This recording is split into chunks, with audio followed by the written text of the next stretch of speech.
con el objetivo de fortalecer los esfuerzos tripartitos del país en la implementación de la hoja de ruta sobre libertad sindical y garantizar los derechos laborales.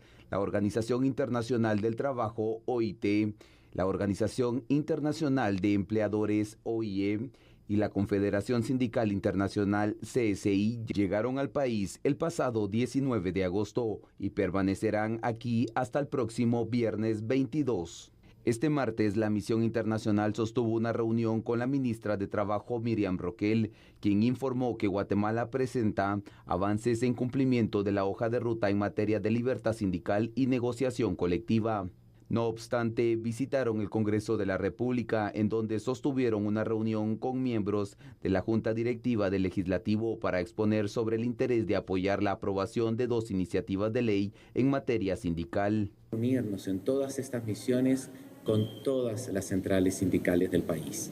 Y esto es sumamente importante porque efectivamente, y como usted bien se traduce también y se lee entre líneas de su consulta, es muy importante tener una escucha activa, no solamente llegar y tomar notas, sino aprender con H intermedia cuáles son estos requerimientos, cuáles son estas solicitudes y cómo desde la Organización Internacional del Trabajo podemos seguir apoyando y coadyuvando al gobierno de Guatemala en esto. Además, durante la gira se esperan reuniones con el presidente de la República, autoridades del Ministerio de Gobernación, la Corte Suprema de Justicia, la Procuraduría General de la Nación y el Ministerio Público. Además, la Asociación Nacional de Municipalidades y representantes de los sectores trabajador y empleador. Muy bien, miércoles de análisis político aquí en A la Medida. Para ello está nuestro amigo y consultor, por supuesto, en el área, Max Santa Cruz, a quien le damos la más cordial bienvenida. Buenas noches, Max. Hola, Max. Buenas noches. Buenas noches, Andy. Buenas noches, Fernando. Buenas noches a toda la teleaudiencia de La Medida. Un verdadero gusto estar con ustedes. Llama la atención y es importante, obviamente, darle seguimiento a esta misión de la OIT que ha venido a nuestro país y está pues reuniéndose con diversos sectores, Max, para ver el tema de la libertad sindical, que es uno de los puntos, esto luego de una invitación que se hizo. Y quisiera que entráramos de lleno con la materia. Libertad sindical. ¿Realmente Guatemala tiene esa hoja de ruta, como indicaban las autoridades, para poder entonces garantizar y poder mediar ante una libertad sindical y los acuerdos? ¿Lo ha demostrado Guatemala en los últimos tiempos, por ejemplo? Bueno, están contemplados a partir de la Constitución en el artículo 32 sobre la libre asociación y el artículo 104, literal Q, que habla específicamente sobre la sindicalización. Esto ya es un respaldo dentro del marco de lo que Guatemala desde 1919 es parte de la OIT. Y hay que decirlo porque no es poca cosa que hay 74 convenios ratificados por Guatemala en materia laboral sindical, de los cuales 8 de los 10 principales han sido ratificados también. Bueno, al abordar esto, yo puedo decir que sí, que en lo personal creo que los tiempos de los años 80, en donde la persecución eventualmente política sobre la dirigencia sindical era frecuente, porque también representaban en algún momento fuerzas de oposición al gobierno en turno. Hoy en día creo que la libertad sindical se da y basta muestra un botón para conocer que en el Ministerio de Salud hay cualquier cantidad de sindicatos, claro, igual que en el Ministerio de Educación. Ahora tal vez las condiciones son diferentes, porque pareciera ser lo que en su momento los sindicatos eran objeto de esa persecución. Hoy en día los elementos rondarían alrededor de las negociaciones sobre los beneficios laborales de los sindicatos, y no es casualidad que acabamos de vivir un proceso que todavía está en una fase intermedia, por así decirlo, de la negociación del pacto colectivo, la renovación del pacto colectivo o renegociación entre el STEG, Sindicato de Trabajadores de la Educación de Guatemala, y el Ministerio de Educación.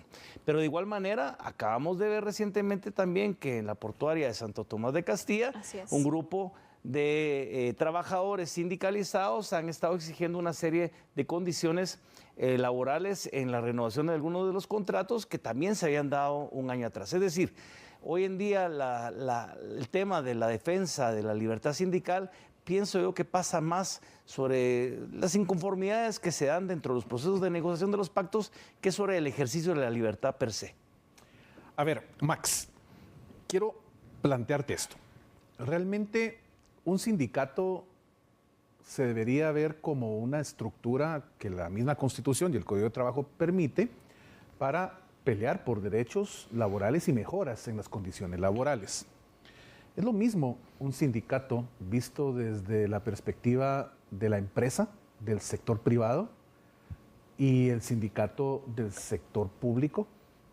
Realmente es la misma condición de búsqueda de mejoras a través en un sector, ¿verdad? En donde naturalmente si no haces bien las cosas vas para afuera inmediatamente, comparado con el otro, en el sector público, en donde si te sindicalizas tienes tu plaza para toda tu vida hasta que dejes de existir. Realmente esa estructura de pelear por una mejora en la condición laboral se ve igual desde las dos perspectivas. Es una muy, muy buena reflexión porque recordemos que también allá por los años 80 hubo al menos dos empresas importantes, una de bebida de aguas carbonatadas y otra de productora de vidrio, que en su momento tuvieron estos temas entre patrono y empleadores y trabajadores que llevó incluso al cierre de una de estas empresas y al cierre durante bastante tiempo de esta empresa de aguas carbonatadas. Es decir, en ese entonces los sindicatos dentro del espacio del sector privado también jugaban este papel también de activismo, si ustedes quieren, político, ideológico, en un momento en donde estos espacios se debían a eso, a una necesidad de poder demostrar una fuerza política, ideológica o bien en su objetivo inicial de renegociar las condiciones que a veces no eran las adecuadas, según la posición de los sindicatos, sobre los beneficios laborales, las condiciones de trabajo, los empleos dignos que podrían promoverse a partir del sector privado. Hoy en día siento que el sector privado ha dejado a un lado mucho la figura del sindicalismo y la ha cambiado tal vez por espacios de solidarismo y otro tipo de instancias que han permitido cambiar las dinámicas dentro del sector privado, pero el sector público sigue por excelencia apostando no promoviendo, pero sí dando el espacio para la sindicalización a nivel de las instituciones del Estado. ¿Qué siento yo? Que los objetivos sobre los beneficios laborales de los afiliados al sindicato pues se mantiene, pero también ha habido una contaminación dentro de los objetivos que se han perseguido a lo largo de la historia que nos han llevado hoy en día incluso a cuestionarnos si lo que sucede con el Sindicato de Trabajadores de la Educación en Guatemala verdaderamente persigue las mejoras necesarias que sí el gremio de magisterio requeriría para no solo en su condición de docente, pero también en su mejor calidad de poder educar a los niños. Pareciera ser que se meten en medio de esa justificación de las mejoras sindicales una serie de aspectos que no tienen nada que ver con las mejoras en sí del afiliado, del agremiado, o de la educación en este caso, sino que pareciera ser obedecer un poco más a intereses personales de una cúpula que empiezan a negociar esto como un botín político. Y no es casualidad, como bien lo mencionabas, que incluso en otras instituciones del Estado, como el propio Congreso de la República, muchas veces el sindicalismo promueve la heredar una plaza al hijo o al nieto, porque se cree como un derecho adquirido heredar el puesto. Y yo creo que ahí es donde entramos a la necesaria reflexión que siempre se ha dicho, independientemente del respeto que está constitucionalmente amparado de la libertad sindical, de la famosa ley de servicio civil, que sin duda es fundamental para poder tener condiciones distintas de trabajo a nivel del Estado y que se cumplan con los objetivos de la libertad sindical, pero también de que el trabajo que desempeña cada uno de ellos cumpla con los requisitos que la sociedad está esperando de los trabajadores. Sin duda alguna, Max. Ahora bien, hablemos de esta misión de la OIT. ¿Qué representa esta visita y qué tan vinculante o impacto puede tener también el resultado que se dé? Porque obviamente van a dar a conocer sus conclusiones, el informe que siempre se hace luego de una misión como estas.